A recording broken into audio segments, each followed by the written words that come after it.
여러분 또 예배 중에 셀별로 오늘은 셀별로 단체 카톡을 켜놓고 말씀 들으면서 아멘 하고 싶으면 거기다가 아멘 올리십시오. 새벽기도 단체 카톡 올리지 마시고요. 저한테 보내지 마시고 여러분 셀별로 거기다가 올리시면서 하시면 좋을 것 같습니다. 네. 자, 오늘 말씀 이사야 51장 1절에서 4절까지 말씀입니다. 같이 말씀 읽겠습니다. 시작. 의를 따르며 여호와를 찾아 구하는 너희는 내게 들을지어다. 너희를 떠낸 반석과 너희를 파낸 우묵한 구덩이를 생각하여 보라. 너희의 조상 아브라함과 너희를 낳은 사라를 생각하여 보라.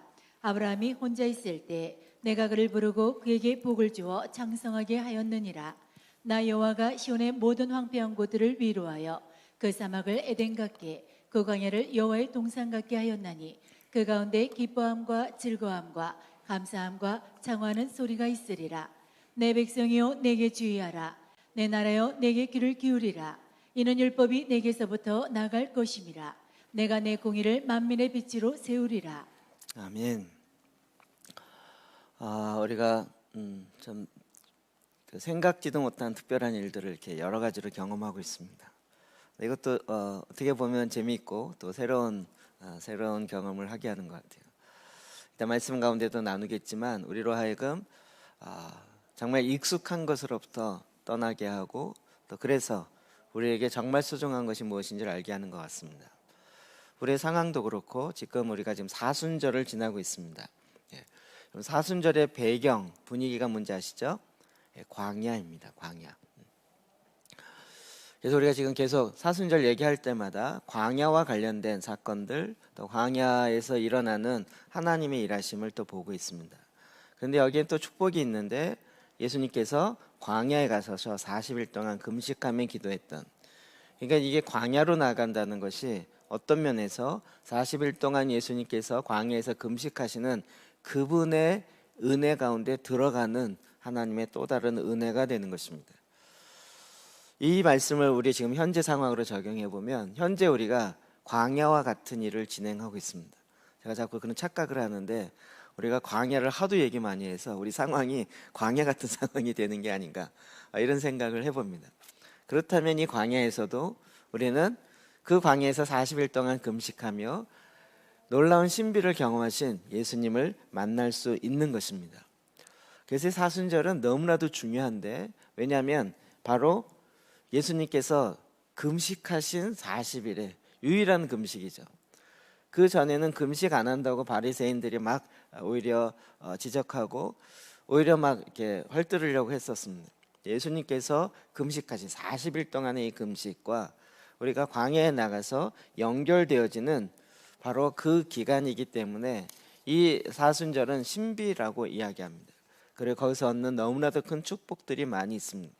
그럼 이것을 이름해서 사순절의 이중적 나옴이라고 합니다. 이중적 나옴, 무엇인가부터 나온다는 이야기인데요. 앞에 좀 도표를 먼저 좀 보시면 사순절에 있는 두 가지 장면이 있습니다. 두 번의 이중적인 나옴이라는 것입니다. 하나님께서 이 땅을, 이 세상을 창조하셨습니다. 그리고 창조하신 곳에 하나님의 말씀에 따라 다스리라고 에덴 동산, 본부와 같은 에덴 동산을 두시고 그 동산 안에 하나님의 형상으로 지음받은 사람을 창조하셨습니다. 그래서 그 사람으로 하여금 이 땅에 하나님의 뜻을 온전히 이루도록, 그래서 땅에 생육하고 번성하고 다스리게 하신 거죠. 그러나 우리가 잘 아는 것처럼 우리가 그 하나님의 말씀을 버리고 하나님을 의지하지 않고 오히려 사단의 말을 믿고, 그래서 어떻게 됐죠? 에덴에서 쫓겨나게 됩니다. 이렇게 쫓겨납니다. 쫓겨나는 거 보이시나요? 이렇게 쫓겨납니다. 그것이 바로 광야가 되는 것이죠. 이것은 엉겅퀴가 나는 것이고 가시덤불이 나는 것입니다. 여러분, 에덴에는 많은 종류의 나무와 열매 맺는, 과실을 맺는 그런 많은 종류의 나무들이 있었지만 광야에는 가시덤불과 엉겅퀴와 이런 것들이 나오는 그런 현장이라는 거죠. 자, 이것이 첫 번째 나옴입니다.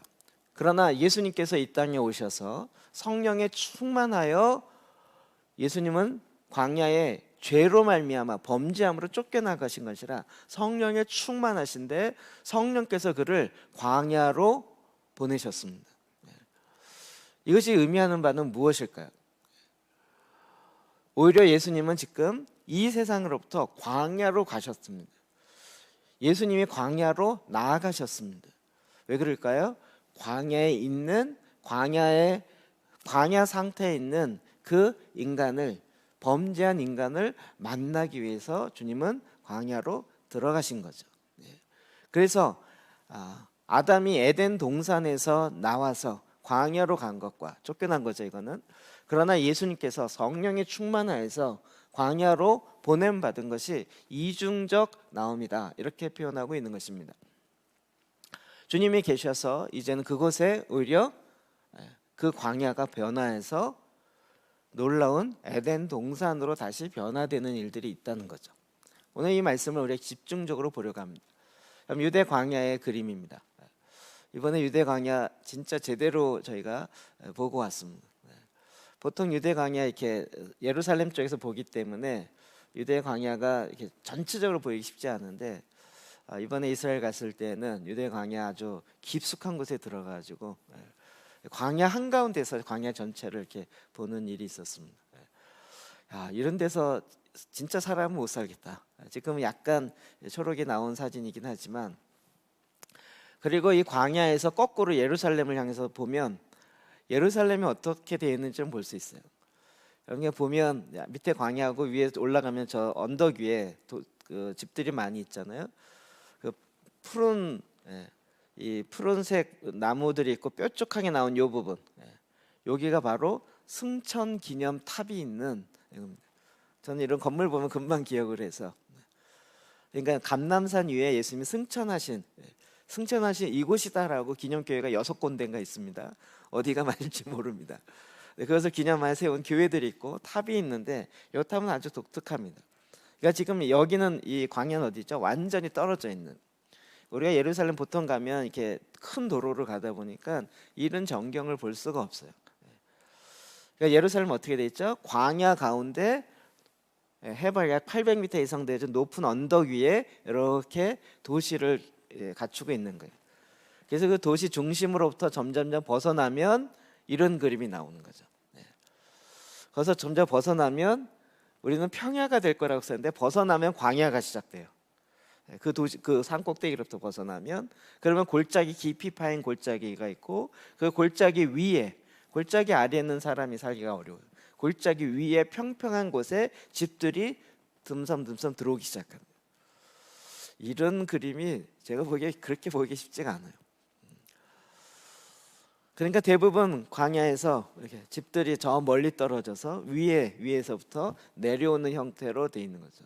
우리나라에서는 이런 지형을 찾아볼 수가 없는데, 그러니까 지금 예수님께서 지금 예루살렘에서 떠나서 광야로 들어가셨다. 유대 광야가 될 텐데, 이런 분위기에서 지금 세상으로부터 오히려 사람이 없는, 인적이 없는 그 광야로 들어가셨다라는 것을 우리가 일단 머릿속에 우리가 갖고 있는 그림을 갖고 오는 말씀을 보았으면 좋겠습니다. 우리가 에덴 동산에 아담이 있었고 그 아담이 결국 에덴으로부터 쫓겨나오는 이 장면을 조금만 더 살펴봤으면 좋겠습니다. 창세기 3장 4절 5절입니다. 시작. 뱀이 여자에게 이르되 너희가 결코 죽지 아니하리라.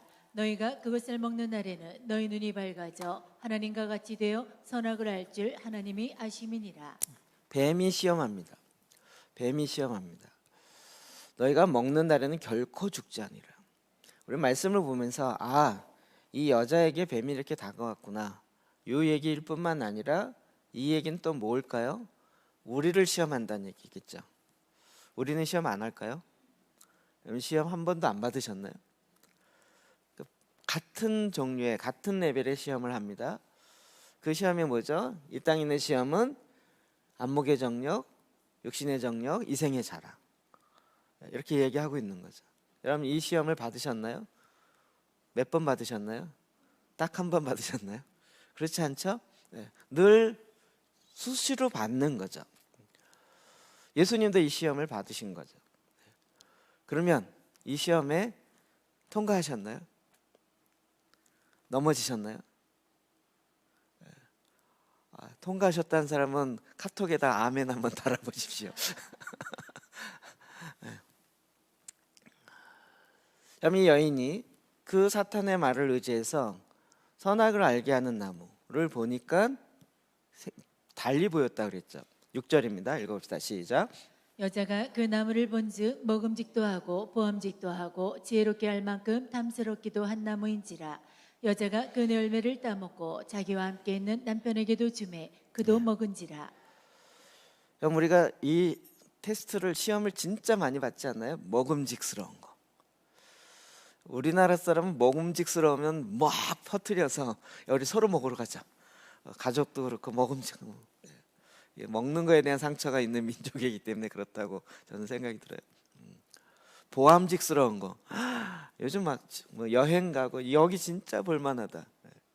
또 나를 지혜롭게 할 만큼 탐스러운. 야, 이게 진짜 굿 아이디어야. 여러분 이런 사단의 속삭임에 승리하셨나요? 오히려 그런 사단의 속삭임이 있기를 바라고 있지 않으신가요? 좀 먹음직스러운 걸 찾아가고 싶고 보암직스러운 걸 찾아가고 싶고. 근데 놀라운 건 이런 일을 하면서 자기만 하는 것이 아니라 남편에게도 주며 그도 먹게 하는지라.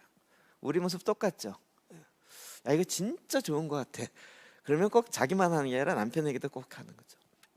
주변에 있는 사람이 또 꼭 하는 거죠. 다시 한번 묻습니다.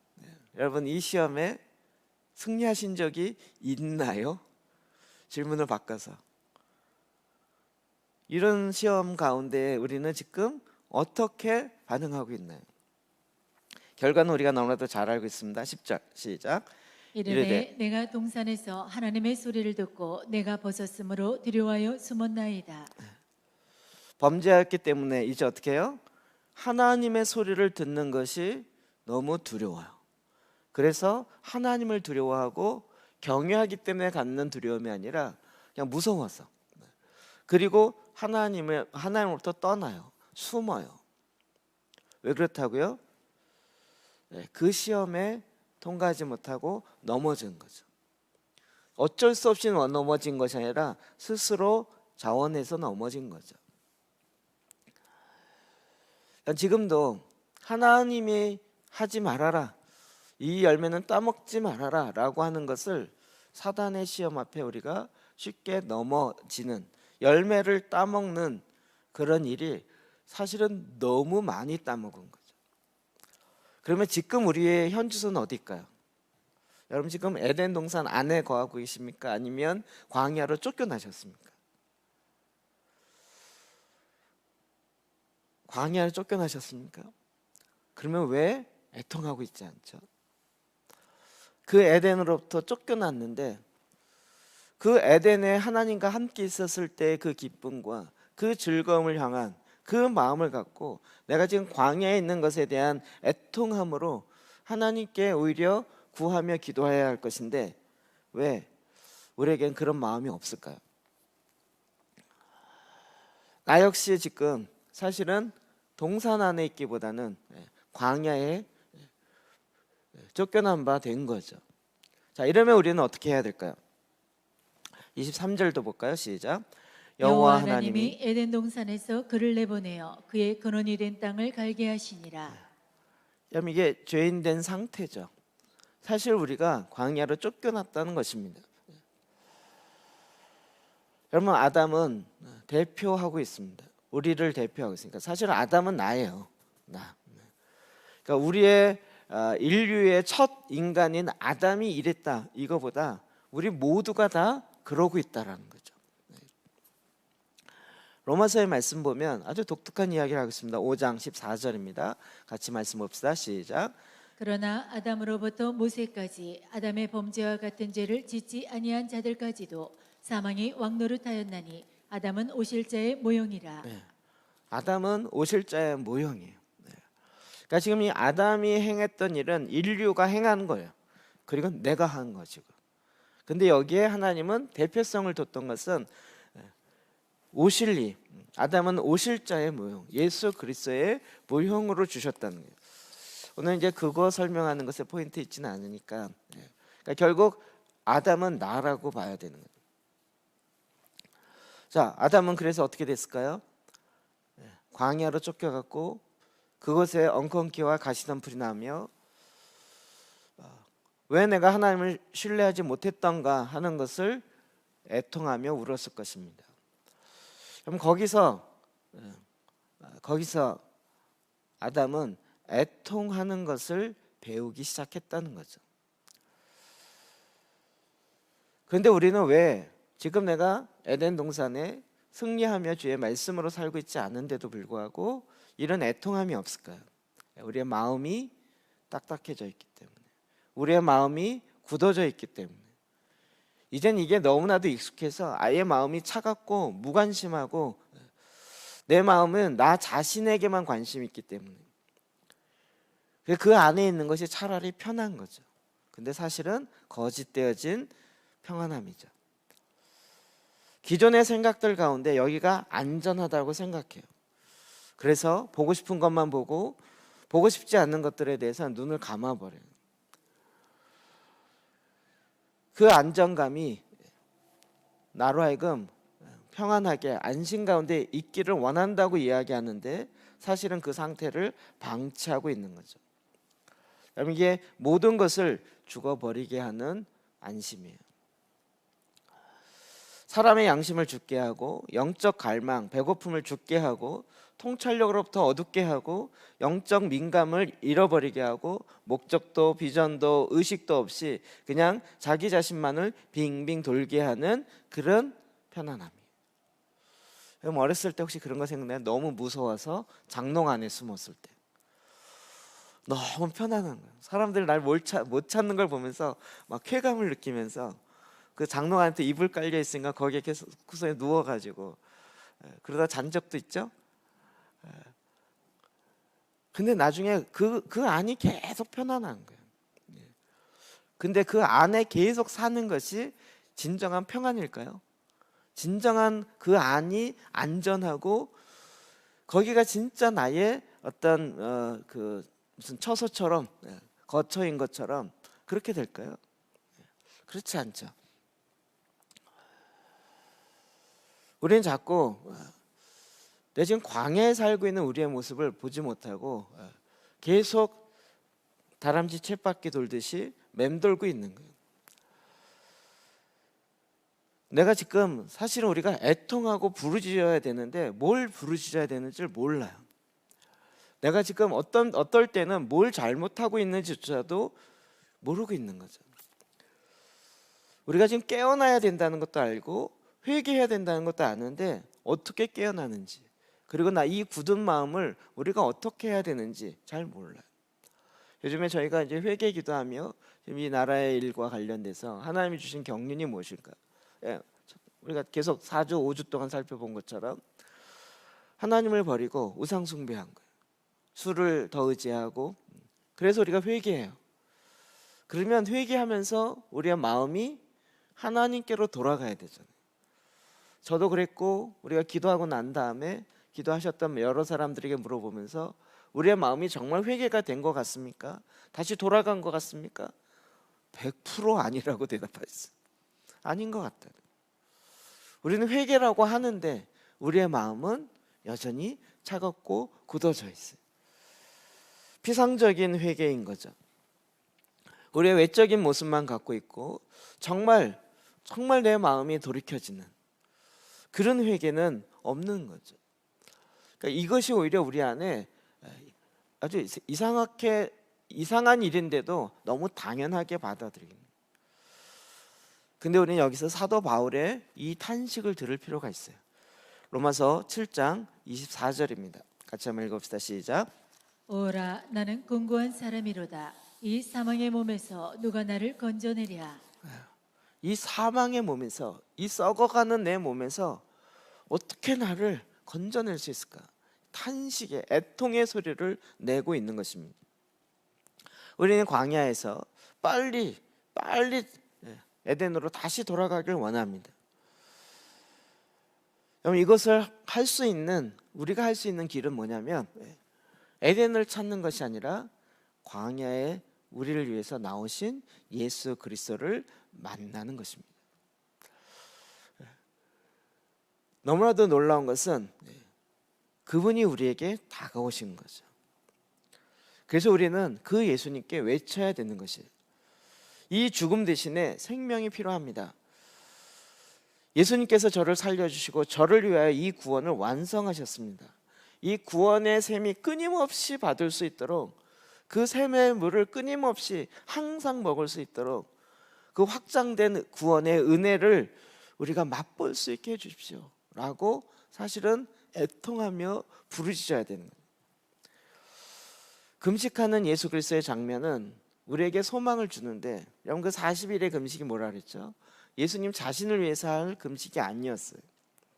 성령이 충만하셨고 그 금식은 결국 광야 가운데 있는, 광야 상태에 있는 우리를 향한 하나님 예수 그리스도의 금식인 거죠. 그러니까 우리가 사순절을 금식할 때 어떤 일이 일어난다 그랬습니까? 금식하고 계시는 예수님과 연결되는 거예요.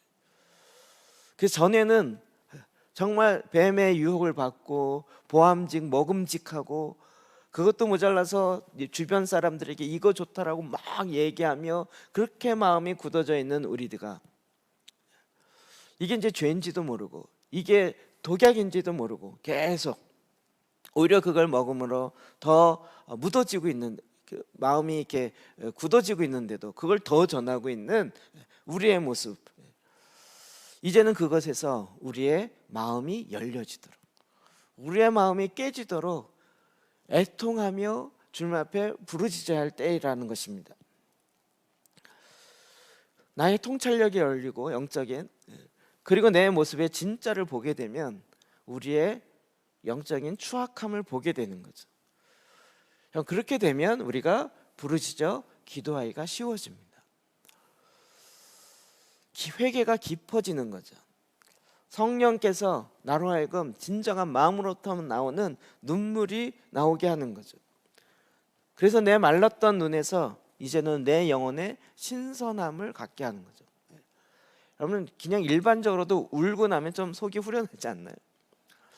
하나님 앞에 통회함으로 내가 내 상태를 보면서 주님 앞에 눈물로 진심으로 회개하며 기도할 때 하나님께서 그의 마음을 씻기는 거죠. 그래서 우리는 애통함을 피하고 싶지만 우리의 굳어져 있는 마음, 엉겅기와 나고 가시덤불이 나고 있는 내 마음의 상태, 사실은 그 광야가 나의 마음의 상태예요. 거기서부터 주님은 우리를 다시 애통하는 마음으로 통해서 회복하게 하는 하나님의 계획하심이 있는 거죠. 저는 이 기간이 정말 이렇게 사용되기를 바랍니다. 우리가 같이 모였을 때 예배하는 게 너무 좋았지, 그냥 가정에서 하니까 그 감동이 없구나, 너무 아쉬워, 이런 걸 몰랐네. 매번 예배 드리다 보니까 거꾸로 예배 드리는 게 지겹고 안 드리면 할렐루야 그리고 뭐 예배 시간 좀 짧으면 할렐루야 그리고 계속 막, 요즘도 가끔 있지만 목사님 설교 너무 길어요 협박하시고,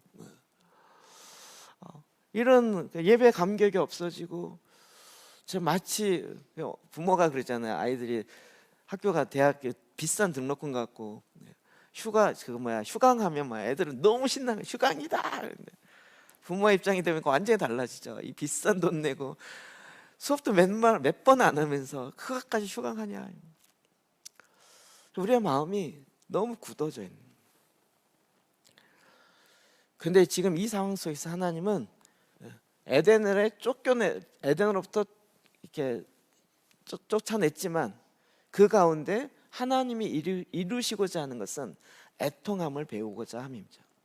그래서 다시 그 마음이 회복해 하고자 하는 하나님의 계획이 있는 거죠.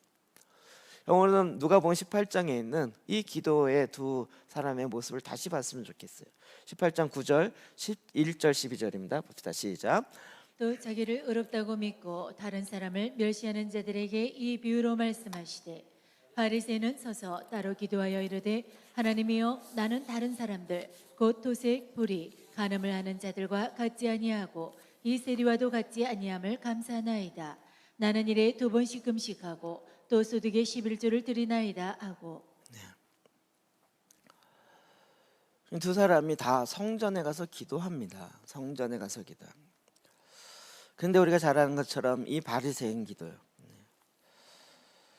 그의 특징은 자기를 의롭다고 믿고 다른 사람을 멸시하는 자, 아주 대표적인 거죠. 그래서 저는 이 본문 볼 때마다 옛날에 했던 성경 공부 기억이 나요. 미국에서 나온 자료를 번역해서 했는데 질문 자체가, 여러분은 이렇게 도표를 쫙 그려놓고 1부터 10, 여기가 바리새인, 여기가 세리, 그리고 1부터 1, 2, 3, 4, 5, 6, 7, 8, 9, 10, 여러분 어디에 가깝습니까? 이렇게 질문이에요. 어디에 가깝습니까? 한국 사람 되면 어디 찍어요? 가운데 찍어요. 5나 조금 흐르면 3, 4 이렇게 하죠. 어디에 가깝습니까? 그래도 가운데쯤에서 이렇게. 저는 그때 그 본문이 너무 이렇게 마음에 꽂혀서 그냥 바리새인에다 몰빵했어요. 난 오직 전체가 바리새인이다. 사람들 숫자를 고치기 시작했어요. 2, 1 이렇게 거꾸로. 우리가 지금 하나님의 은혜와 축복을 주시니까 지금 우리가 의로워요. 기독교인들이 의롭고 우리는 잘못한 거 없는데 왜 그러냐 이런 거예요. 뭐 음모론이 있다, 뭐가 있다, 있을 수 있다고 생각해요. 근데 지금 이 상황 속에서 우리가 하나님 앞에 나가서 해야 할 것이 무엇인가 하는 거예요. 다른 사람을 멸시해요.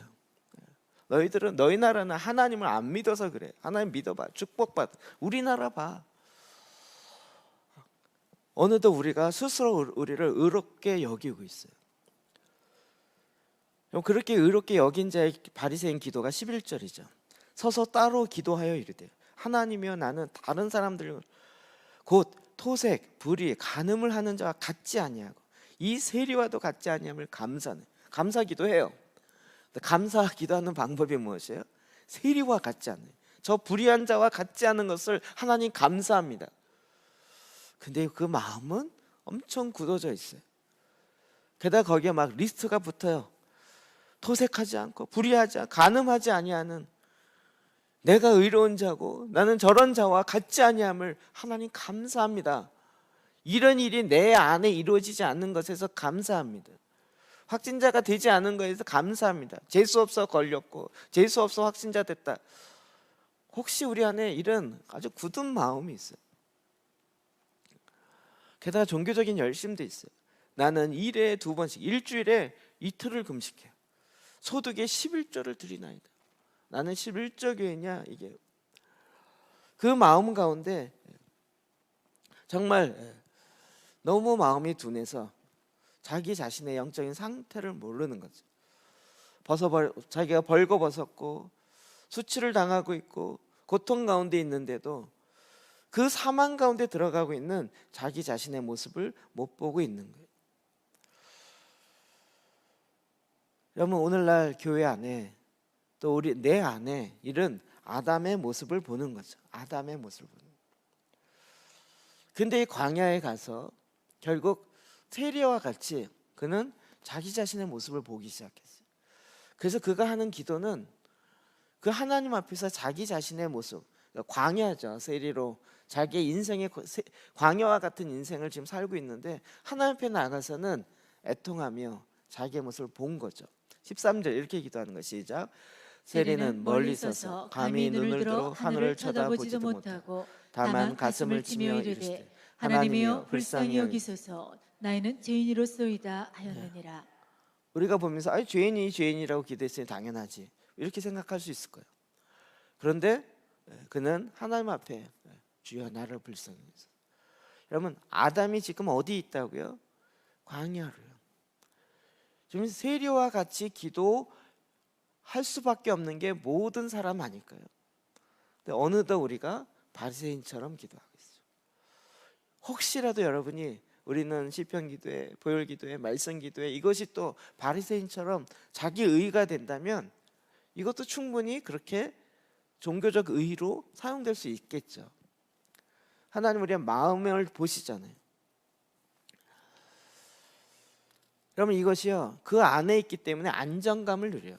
나는 지금 11조 하고 있다라는 것 자체가 나의 자신을 안전하다고 만들어. 난 아직 구원의 반열에 들어가 있어 라고 생각하는 거예요. 나는 금식을 하고 있어 라는 것 자체가 그의 마음은 여전히 굳어 있고 그의 마음은 생명이 없는데도 어떤 종교적인 형식을 하고 있다라는 것 자체가 내 자신을 안전해라고 스스로 거짓되어진 그 안정감에 속고 있다는 거죠.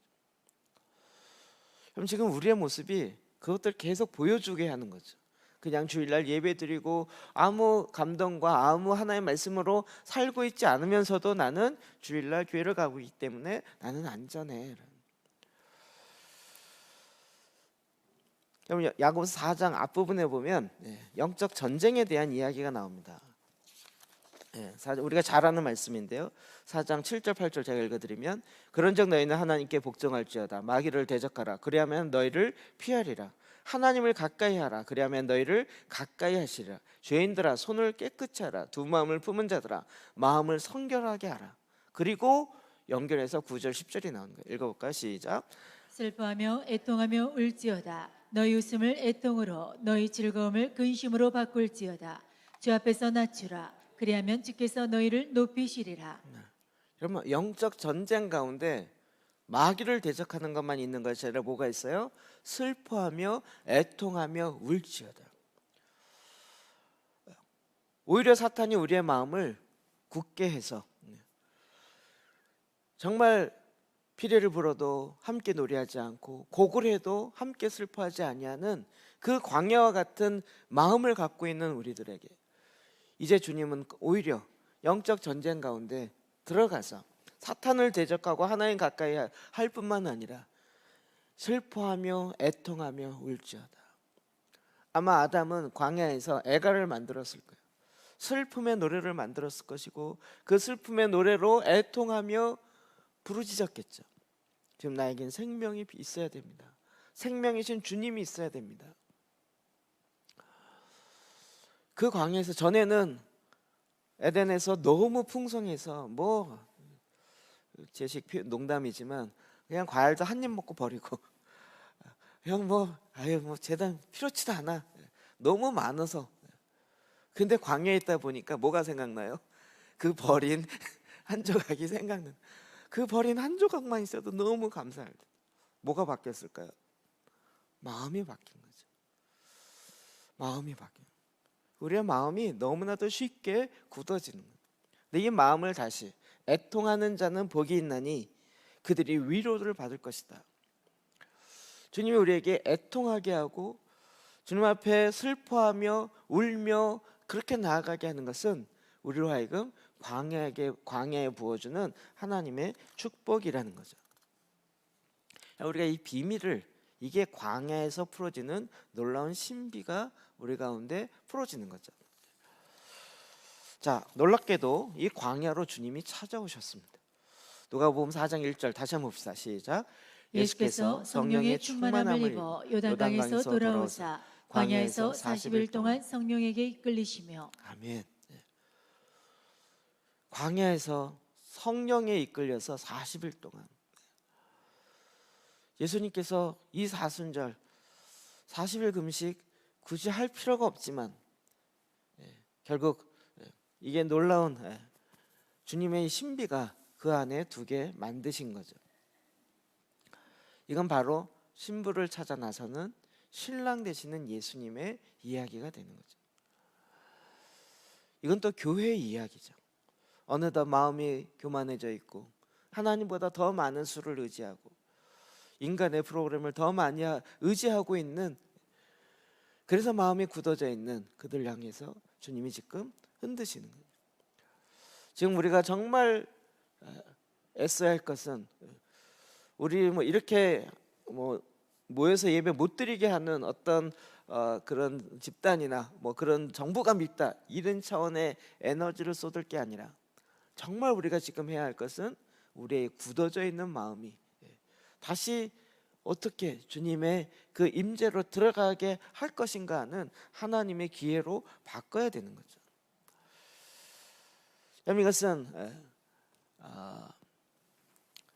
신부의 여정, 그리스도의 신부의 여정이라고 했어요. 아가서 1장 6절 볼까요? 봅시다. 시작. 내가 햇볕에 쬐어서 거무스름할지라도 내 어머니의 아들들이 나에게 놓아요. 여러분, 신부가 지금 처음에 아가서 처음에 어디에 있어요? 햇볕에 쬐어서 거무스름한, 그러니까 이를 광야에서 햇볕을 계속, 진짜 광야에 햇볕 피할 데가 없어요. 그늘 자체가 있질 않아요. 그러니까 거기에서 햇볕을 너무 많이 쬐니까 아직 거무스름해졌어요. 게다가 어떻게 해요? 내 어머니의 아들들이 나에게 노해요. 정말 주님을 만나는 그 기쁨이 있는데 누가 제일 노해요? 누굴까요? 어머니 아들들, 가까운 믿음의 가족들. 그러면 이런 거 많이 경험해 보지 않으셨어요? 우리 막 예수님의 보혈기도 너무 좋아갖고 와 했는데 막 다른 사람 줬더니 이건 이단에서 하는 것 같아. 너 이단 아니야? 이런 거야. 오늘 막 말씀으로 기도하는 거 너무 좋아갖고 기도 이렇게 하고 말씀 이렇게 봐야 돼. 너 뭐 좀 다른데? 어머니의 아들들이 더 나에게 노해요. 본인은 그 정말 광야 가운데 그냥 생수 한 모금 먹은 것 같은 그 기쁨으로 그것을 맛보고 그 기쁨을 나누기 원하는데, 마치 광야에 가시덤불이 있는 것처럼 옛 뱀의 독이 계속 우리를 물어서 그 독이 우리 몸에 퍼져 있는 것처럼. 근데 하나님은 그 광야에 있는 그것을 변화시키세요. 어떻게 해요? 4장 15절 아가서 시작. 너는 동산의 샘이요 생수의 우물이요 레바논에서부터 흐르는 시내로구나. 여러분, 그 술람미 여인의 마음의 밭이 바뀌는 거예요. 어떻게 바뀌어요? 전에는 광야였는데 이제는 동산의 샘이에요. 뭐가 바뀐 거죠? 그 안에 사랑의 샘이 나오기 시작하는 거예요. 생수의 우물이 된 거예요. 그 사랑이 끊임없이 올라와요. 레바논에서부터 흐르는 시내구나. 이게 누구예요? 술람미 여인이 된 거죠. 예수 그리스도를 사랑하는 그의 신부 되어진 우리고 교회가 이렇게 바뀌는 거죠. 이게 어디에서 바뀌어집니까? 광야에서요. 그래서 어떤 면에서 광야는 우리의 가시를 빼내는 것이에요. 우리가 찔려있던 엉겅퀴의 가시들을 빼내는 거예요. 그 가시가 빠지지 않고 계속 있어. 거기서 계속 상처가 더 심해지고 있는 거예요. 옛 뱀에 물려서 독이 퍼지고 있는데 그 독이 퍼지고 있는 그 부분을 잘라내는 것과 같은 거예요. 주님은 그것에 나무를 심어요. 그리고 그것을 새롭게 하길 원해요. 주님이 이 작업을 행하시는 거예요. 제가 어제 제가 만들었던 교회 여러 가지 중에 테이블, 의자, 앉는 의자 나무로 만든 거예요. 그래서 그게 이제 4x4라고 이렇게 두꺼운 일반 각구목 말고 굉장히 기둥처럼 할 수 있는 그걸로 해서 나무해서 의자를 만들었는데 그거 진짜 멋있고 진짜 좋다고 제가 칭찬을 굉장히 많이 들었어요. 여러 사람 보면서 와 이거 만들어서 팔아도 되겠어요? 막 이런 얘기예요. 하나 만들었는데요. 그걸 이제 주방에서 쓰다 보니까 주방에 물이 이렇게 하면서 물이 타가지고요 다리가 썩었어요. 다리 쪽이 썩었어요. 그래서 그러다가 이제 안 돼서 밖에 내놨는데 제가 그걸 보면서 고민하다가 안 되겠다. 저걸 고쳐야겠다. 그래서 마음에 작심을 하고 어제는 그걸 다리를 그래서 이렇게 썩은 부분 자르면 되지 않을까 그래갖고 다리를 다 풀고 이만한 그 나사를 박아놔가지고 그 막 어거지로 풀었어요. 그래서 내 다리를 다 풀고 했더니 다리가요 밑에만 썩은 게 아니라 아예 통으로 다 썩었어요. 그리고 위에까지 올라와서 이렇게 긴 이쪽도 썩었어요. 그래도 제 마음은 또 이걸 어떻게 살려볼까. 그래서 어제 또 말씀을 준비하는데 또 하나가 탁 맥히는 거예요. 그래서 또 저 습관대로 교회 한 바퀴 휙 돌아 그 눈에 훅 들어오는 거예요. 안 되겠다. 저거 살리면 말씀도 살아남지 않을까 막 이런 마음에서 다시 그거를 잘랐어요. 잘라서 보니까 이 긴 거에 썩어 가고 있는 거예요. 이쪽 다리가 붙은 건 밑에 있는 거 완전히 삭아가지고요. 네. 그래서 거기를 잘랐어요. 아니 좀 더 썩었어요. 자르고 다시 이렇게 잘랐어요. 그래서 4개를 다 하고 그리고 나서 보니까 또 옆 주변에 다리 옛날 쓰다가 남은 진짜 좋은 나물이 있어요. 네, 그걸 거기 사이즈에 맞춰서 딱 잘라만 놨어요. 조립은 내일 할 거예요. 오늘 이 말씀을 풀어지고 나서 그게 변해서 다 썩은 의자가 변해서 얼마나 아름다운 모습으로 변할 것인지 교회 와서 확인하십시오. 이런 거죠. 우리가 광야에서 썩은 거예요. 네. 다리였어요. 지금도 다리 역할을 하고 있는데 완전히 썩어서 이제 막 이게 줄어들고 있어요. 근데 하나님 그곳에 이제는 그 독을 빼내시는 거예요. 그걸 썩게 만드는 그 독을 빼내서 그것을 에덴으로 변화시키는 거죠. 여러분이 광야는 우리의 눈에 보이는 아까 사진에 보여드린 것처럼 외적인 광야뿐만 아니라 우리의 인간적인 광야가 있는 거예요. 영의 눈을 열고 보면 바로 그곳에 주님이 성령의 충만함을 받아 금식하며 우리에게 그 샘을 생명을 주시려고 주님이 오신 거예요. 그 가시와 엉겅퀴가 있고 그 뱀의 독에 물려서 다 썩어가고 있는 우리를 향해서 주님은 우리의 그 가운데 생명을 불어넣고 계신 거죠. 여러분 이 아가서의 5장 1절을 보면 이것이 회복되어진 그림이 나옵니다. 1절 한번 읽어볼까요? 시작. 내 누이 내 신부야 내가 내 동산에 들어와서 나의 모략과 향재료를 거두고 나의 꿀송이와 꿀을 먹고 내 포도주와 내 우유를 마셨으니 나의 친구들아 먹으라 나의 사랑하는 사람들아 많이 마시라. 내 신부야 내가 내 동산에 들어와서 신랑의 동산 가운데 들어가요.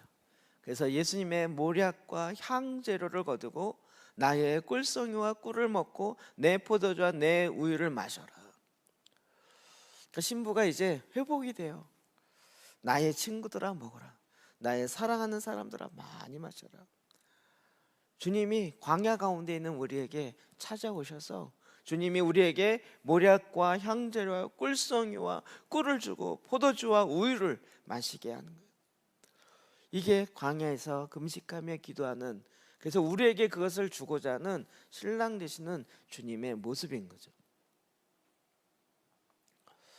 우리는 굉장히 자기 자신에게 제약하고 있어요. 자기 자신을 이렇게 한정시켜요. 제한해요. 나는 요만큼 할 수 있고 하나님이 은혜 주시면 한 걸음 더 할 수 있다는 거예요. 근데 하나님 지금 어떻게 하길 원하세요?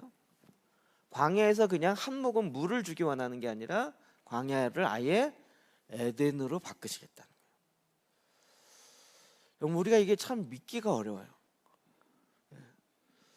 어떻게 이 광야를 에덴으로 바꾸시겠냐는 거예요. 내가 갖고 있는 어떤 확신들이 있어요. 어떤 건 종교적 확신도 있어요. 하나님은 이렇게 일하셨어 라고 얘기하는, 그리고 전에 그렇게 했어요. 실제로 하나님 그렇게 역사해요. 근데 그렇게 역사한 것만큼만 내가 갖고 있어요. 하나님 지금 그보다 더 크게 일하고 싶은데 내가 제안해 놓은 그 한계 안에서 벗어나지를 않아요. 그러니까 어렸을 때 하나님의 은혜를 받은 것만큼만 지금도 그만큼 구하는 거예요. 하나님 그 그릇을 깨고 우리의 마음을 더 정결하게 하고 더 온전하게 해서 하나님의 만물을 충만케 하신 이의 그 충만을 우리 가운데 붓기 원하는데, 우리는 그 충만을 경험해 본 적이 없으니까 그냥 내 그릇에 가득 차는 요 정도만요 라고 그거 안에서 한계를 두는 거예요. 하나님 그거를 깨트리세요. 그게 깨지는 것이 나에게는 아픔이지만 하나님은 그것을 깨트려서 광야 가운데 애통하고 내 마음의 굳은 부분을 깨트리셔서 이제는 그 가운데 하나님의 놀라운 생명이 다시 그 그릇 가운데 담아지게 하는 거죠. 여러분 우리가 속사람의 이야기로 이 말씀을 좀 더 풀어보면 구원의 결과, 우리는 구원의 결과 천국 간다 이렇게 생각했잖아요. 구원의 결과를 속사람으로 보면 나의 영은 어떻게 돼요? 생명을 끊임없이 받아요. 나의 혼, 지정이는요, 거기에 생각의 빛이 들어오고 생명의 빛이 들어오고 사랑의 빛이 들어오고 순정의 빛이 들어와요. 그리고 우리 안에 쌓여져 있는 장막, 영과 혼에 가로막혀 있는 그 장막들, 그것이 무너지면서 이제는 우리 안에 있는 생명이 어떻게 해요? 확장되고 풀어지면서 점차 통치의 영역들이 넓어져요. 그곳에 그리스도의 형상이 이루어진다는 거죠. 그래서 영혼육이 온전한 연합을 이루어요. 그게 따로따로 놀지 않아요. 영혼 따로 육 따로 가잖아요. 데살로니가서 5장 23절, 그리스도의 강림하신 그날까지 우리의 온 영과 혼과 육이 온전하고 강건하기를 원하노라. 영만 온전하고 혼만 온전한 것이 아니라 육도, 하나님의 영혼육이 다 주님 오시는 그날까지 이게 다시 기능이 회복되는 거예요. 그래서 원래 상태로 회복되어지는 것, 그리고 이젠 그 가운데 성령께서 그 존재를 완전히 충만케 하셔서 덮으세요. 그렇기 때문에 이제 내 모든 영역에 다 그리스도가 다스리기 시작한다는 거예요. 여러분 우리가 속사람과 지금 시편기도 말씀기도 자꾸 그리고 은둔 들어가고, 제가 요즘에 이렇게 보니까요, 우리가 나 정말 마음이 굳어져 있는 것 같아요. 성경을 그렇게 읽는데 마음이 안 깨져요. 이게 뭘까요? 시편을 그렇게 읽는데 마음이 부드러워지는 게 아니라 마음은 더 딱딱해져. 나 시편 오늘 또 40편 읽었어. 이게 내 의가 돼가지고, 그러면 시편 읽는다는 게 과연 목적이 뭘까요? 하나님 진짜 은혜 주셔서 오늘 아침에 제가 내일 새벽에 기도재단 할 그 본문을 하나님 정말 은혜 주시면요, 이게 20분 만에 끝냈어요. 할렐루야. 제가 준비하면서 너무 은혜가 돼갖고요, 내일 새벽 기도재단 하십시오. 그 은혜가 풀어줄 거예요. 와, 하나님이 이걸 원하셨구나. 이걸 원하셨구나. 이 언약이 우리로 하여금 하나님이 놀라운 것들을 이렇게 풀어내셨구나. 이건 여러분 새벽기도 제날 해야 맛보도록 제가 말씀 안 드리겠습니다. 사람의 영혼육 안에서 행하시는 하나님의 예수 그리스도의 구원의 역사. 그래서 내 영은 어떻게 해요? 의로움, 의의 겉옷을 입고 예수 그리스도의 의가 내 안에 들어와요. 그리고 내 혼은 이제 두렵고 떨림으로 성장하게 되어서 예수님이 나의 주가 되어주고 예수님과 점점 같아지는 예수의 통치로 말미암아 그것이 내 안에 일어나는 역사가 일어나는 거예요. 육은 어떻게 해요? 깨끗하게 씻음을 받고 왕의 명령 앞에 순종해요. 육이. 그러니까 이 땅에서 영혼육이 조화를 이루고 하나님의 뜻을 이루게 되는 결과를 갖고 오게 된다는 거죠. 광야였던 우리의 영혼육에 하나님의 구원의 샘이 터지기 시작하는 거예요. 그럼 이게 바로 몸의 부활을 이야기하는 거예요. 그러면 어떻게 돼요? 이제는 그리스도와 동행하는 역사예요. 성령님이 내 안에 항상 계시다는 거예요. 우리가 막 기도할 때 계시고 기도 안 할 때는 좀 멀리 계셨다가 왔다 갔다 하시는 분이 아니시고 항상 뭘 하더라도, 진짜 음식을 하더라도 성령께서 모든 순간에 제 이런 분 봤어요. 뭘 잊어버렸는데 어떻게 막 찾는데 이 사람은 딱 잊어버리니까 이게 훈련돼서 이제 주님께 딱 구하더라고요. 성령님 어디에 있는지 알게 해주세요. 어디에 있는지 알게 해주세요. 그래서 잠시 머물러요. 그랬더니 하나님 딱 생각나게 한 거예요. 갔더니 거기 있어요. 우린 딱 잊어버리면 뭐라 그러죠? 도둑이 훔쳐갔나 봐. 말도 안 되는 이론을 먼저 막 해갖고 내가 집에 놔두고 왔나? 막 그러니까 이상한 가설들을 막 나는데 이 가설 때문에 문제가 더 안 풀려요. 상당 부분. 그렇지 않나요? 근데 그 순간 심지어 이런 분도 봤어요. 아이를 잃었어요. 막 찾아 나섰는데 성령께 계속 물어요. 주님, 왼쪽으로 갈까요? 오른쪽으로 갈까요? 근데 주님이 오른쪽이라고 얘기해서 오른쪽 딱 가서 조금 찾았어요. 할렐루야, 이렇게 나오더라고요. 모든 일에 우리가 늘 뭐 영적인 일에만 하나님의 성령이 인도하면 보혜사 하시잖아요. 우리가 성령님께 나의 문을 열고 성령님과 항상 동행하기 시작하니까 그때부터는 진짜 하나님의 일하심이 풀어져요. 자, 요즘 이게 설교 준비하면서 그런 걸 좀 느끼는데요. 옛날에는 설교의 본문을 뭘 잡을까 갖고 보통 10시간이 있어요. 창세부터 계시록까지 왔다 갔다 하고 내가 옛날에 설교했던 거 보고 도대체 뭘 해야 되나 이게 안 잡히는 거예요. 요즘은 참 감사하게 조금 이게 되는 것 같아요. 그냥 주님, 내일은 뭘 하면 좋을까요? 성령님이 알려주세요. 그러면 이제 툭툭 떠오르면 아, 그거요? 예, 알겠습니다. 딱 잡는 거예요. 그러면 그 10시간이 확 줄어요. 그리고 그 말씀을 더 이해하고 말씀을 더 풀어내는 것에 시간을 더 쓰는 거죠. 진짜 저 엄청나게 요즘 바뀐 것 같아요. 성령님께 열어놓으니까요, 성령님 설교 준비도 도와주세요. 당연한 얘기라고 생각하는데 이렇게 이거 아직도 쉽지 않은 부분 많아요. 주님이 우리 안에 특별한 모습으로 동행하세요. 제가 들어본 얘기 중에 음식할 때도 성령님이 뭘 넣어라 말아라 도와주시는 분이 계세요. 그러고 싶지 않으세요? 오늘 저녁 또 뭘 먹어야 되나 여기저기에서 전화해갖고 또 뭐가 좋대 이게 아니라 성령님께 묻는 거예요. 어쩌면 금식할 때, 보식할 때 성령님이 얼마큼 뭘 먹어라 정확하게 좀. 내일 새벽 예배 자꾸 얘기하고 싶어서 우리가 지금 제가 제목만 얘기할게요. 내 안에 주님이 관한 성전을 져야 되잖아요. 근데 어떻게 져야 될지를 설계도를 다 주셨어요. 그렇죠? 성막만 주셨나요? 성전도 주셨고요. 노예 방주는 어땠을까요? 네, 그 길이와 그 설계도를 다 주셨어요. 우리가 지금 설계도가 없으니까 뭘 어떻게 해야지 멍하잖아요. 근데 주님이 정확하게 센치까지 자재까지 그거 보면 웬만한 사람 그냥 지울 수 있을 정도로 딱 주시는 거예요. 그리스도 안에서요, 주님과 동행하니까 하나님이 갖고 있는 설계도를 주님이 주시는 거예요. 동행하게 되는 거예요. 에덴 동산이 다시 우리 안에 풀어지는 거예요. 이게 한순간이 아니라 계속 지속적으로 그분과 동행하게 돼요.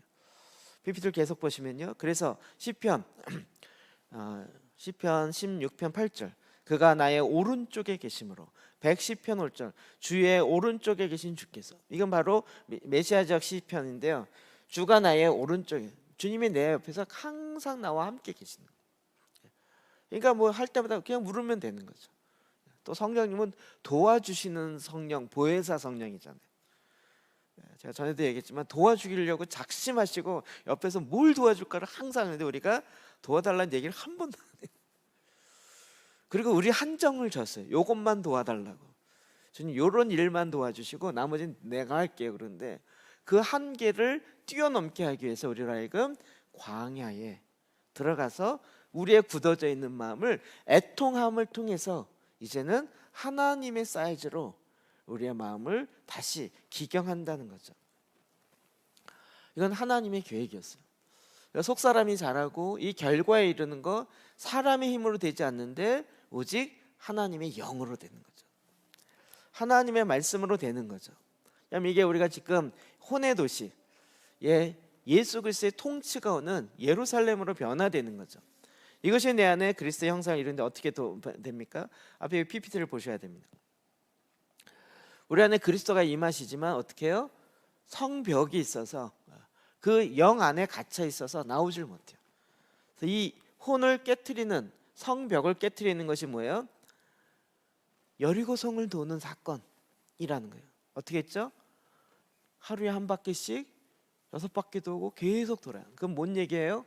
하나님이 주신 말씀을 계속 우리가 반복하는 거예요. 반복이요. 말을 바꾸는 것도 아니고 그냥 반복하는 거예요. 그리고 하나님의 말씀 따라 나팔과 언약궤를 향해서 들고 갈 때 어떻게 됐습니까? 그 여리고성이 무너지는 거죠. 여리고성이 무너질 때 그 안에 예수 그리스도의 통치가 이루어지기 시작하는 거예요. 그러니까 우리 안에 내가 쌓아놓은 도시들이, 여리고가 회복돼야 되는 거예요. 그럴 때 그 안에 예루살렘이 회복된다고요. 주님의 통치가 회복된다. 이 혼의 도시 개념이 너무 중요해요. 처음에는 이 혼의 도시란 말이 이해되지 않아서 이 보혈기도를 안 했거든요. 이게 좀 뭐 이상한 얘기야. 이거 또 성경에도 없는 얘기인 것 같은데 이런 그 기도문에 들어가 있어. 이거 성경적이지 않네. 약간 이런 생각이 편견이 확 들어왔었어 처음엔. 근데 이 혼의 도시를 이해하면 이해할수록 여러분 이해되시죠? 혼이 회복돼야 되는 거예요. 혼을 죽여서 되는 게 아니고. 여러분 그렇게 주님이 내 안에 다스리기 시작할 때 내 안에 그리스도의 형상이 이루어진다. 그럼 이걸 아가서에는 그 담근 동산과 같다는 거예요. 그 생수의 우물이 퍼져나는 거예요. 여러분 이사야에는 또 이 말씀을 이렇게 예언하고 있습니다. 51장 3절이요. 시작. 나 여호와가 시온의 모든 황폐한 곳들을 위로하여 그 사막을 에덴 같게 그 광야를 여호와의 동산 같게 하였나니 그 가운데 기뻐함과 즐거움과 감사함과 창화하는 소리가 있으리라. 이 말씀 이제 마음에 확 들어오지 않으세요? 여호와가 시온의 모든 황폐한 곳들, 시온의 모든 황폐한 곳들, 뭐죠? 광야가 되어진 거예요. 그 사막을 뭐같이 해요? 에덴 같게 하겠다는 거예요. 그 광야를 여호와의 동산 같게 하겠다는 거예요. 여호와의 동산 같게. 그 가운데 기뻐함과 즐거움과 감사함과 창하는 소리가 있으리니. 이거 그냥 지금 있는 유대 광야를 하나님 가꾸셨다 이렇게만 보지 마시고 내 마음이, 광야 같았던 내 마음이, 광야와 같은 내 인생을 하나님께서 어떻게 하기 원하세요? 에덴 동산과 같이 만드시겠다는 거예요. 그래서 우리로 하여금 이 사순절에 광야로 들어가게 하시는 거예요. 그리고 그곳에서 오히려 더 탕자와 같이 허랑방탕하여 정말 죽어지는 그 상황이지만 아버지의 사랑을 다시 잡게 해요. 아버지의 그 사랑 안에, 집안에 있으면서도 아버지의 사랑을 알지도 못하고 그 사랑의 관계 안에 들어갔지도 못해 있는 이 마음이 굳어있는 탕자의 마음을 주님께서 그 마음이 깨지고 그 마음이 다시 새로워지기 위해서 허락하시는 거예요.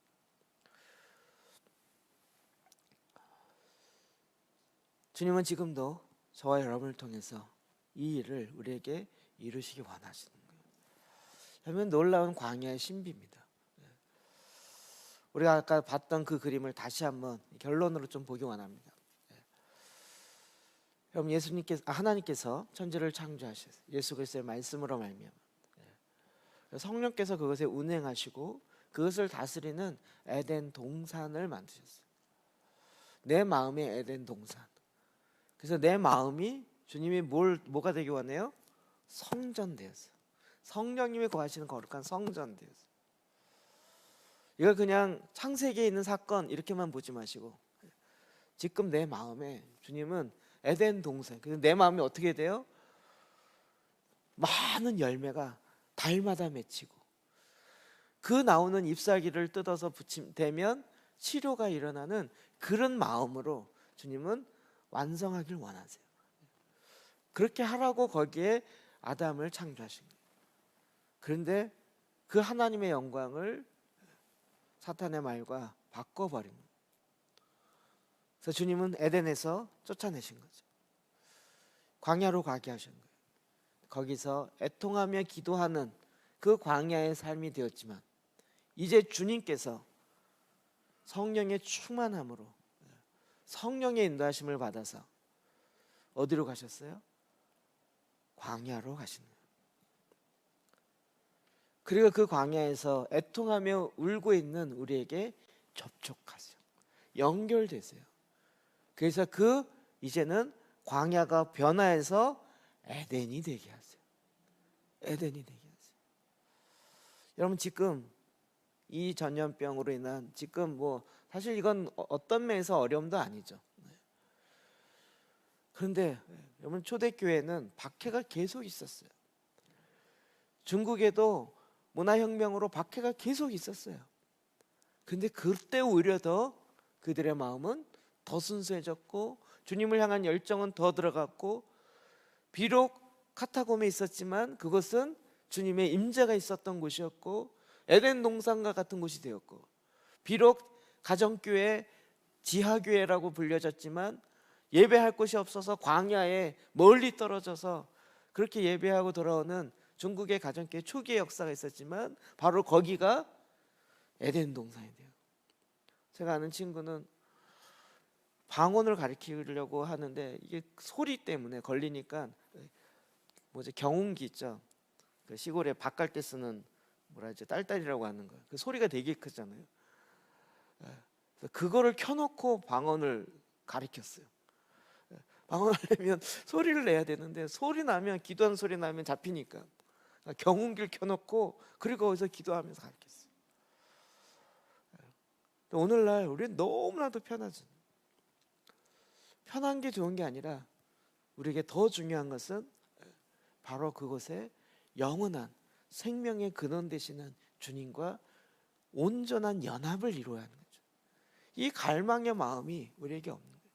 그러니까 정말 우리가 울어야 될 것은 이 전염병으로 함께 모여서 예배드리지 못하는 것으로 인해서 울어야 할 것이 아니라 우리 마음이 굳어져 있고, 정말 내가 하나님을 의지하지 않고 수를 의지하고 있는데도 불구하고 여전히 그래도 우리는 수가 많으니까 괜찮을 거야 라고 그냥 안일 무사하게 있는 우리의 굳어져 있는 마음을 찢어야 되는 거죠.